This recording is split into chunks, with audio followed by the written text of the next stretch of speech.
দেখেন এই যে গুপ্ত, আমরা এখন খুব ট্রেন্ডিং না গুপ্ত, আমি দেখছি যে ছাত্র দলের যে ভাইয়েরা আছে তারা নিজেদের বাদে সবাইকে গুপ্ত বলছেন।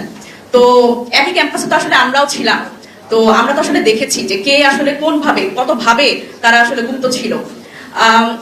আমরা দেখেছি যে যখন আসলে আওয়ামী লীগের সময় আমরা ছাত্র দলের ভাই বোনদের কিন্তু তখন আমরা খুব সামনে আসতে দেখিনি, তারা কিন্তু গুপ্ত হিসেবে ছিল, এই প্রমাণ কিন্তু আমাদের কাছে আছে।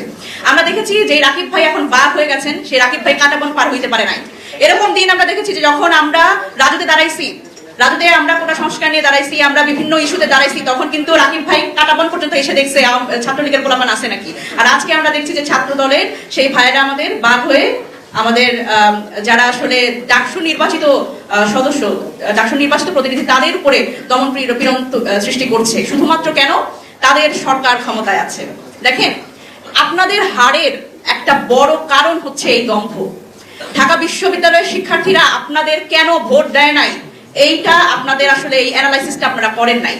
আপনাদের এই জন্যই ভোট দেয় নাই যে ক্যাম্পাসটা যদি আপনাদের দখলদারিত্বে থাকতো, তাহলে হল দখল, হলে আবার সেই আওয়ামী লীগ স্টাইলে কমিটি দেওয়া এবং হলের যে একটা সিট নিয়ে বাণিজ্যিকীকরণ আমরা দেখেছি গত 17 বছর। এবং ঢাকা বিশ্ববিদ্যালয় থেকে শুরু করে বাংলাদেশের সব বিশ্ববিদ্যালয়গুলিতে ছাত্ররা সবচেয়ে বেশি নিপীড়নের শিকার হয়েছে, এবং সেই ছাত্ররাই কিন্তু এই গণ অভ্যুত্থানের একেবারে পুরোধা, এবং তারা সম্মুখ সারিতে দাঁড়িয়ে এই প্রতিবাদটা করেছে এবং আওয়ামী লীগের বিরুদ্ধে সেই তারা তাদের কণ্ঠস্বর জারি রেখেছে এবং ফ্যাসিবাদের পতন তারা করতে পেরেছে। যদি আমরা ফ্যাসিবাদী ব্যবস্থার কোনো পতন করতে পারিনি, আমরা সেই ব্যবস্থার আবার সেই পুনরায় আমরা দেখতে পাচ্ছি সেই আস্ফালন, এবং সেটি আওয়ামী লীগের মতো আমরা দেখতে পাচ্ছি সেই সব ধরনের ইঙ্গিত আমরা দেখতে পাচ্ছি বিএনপির মধ্যে।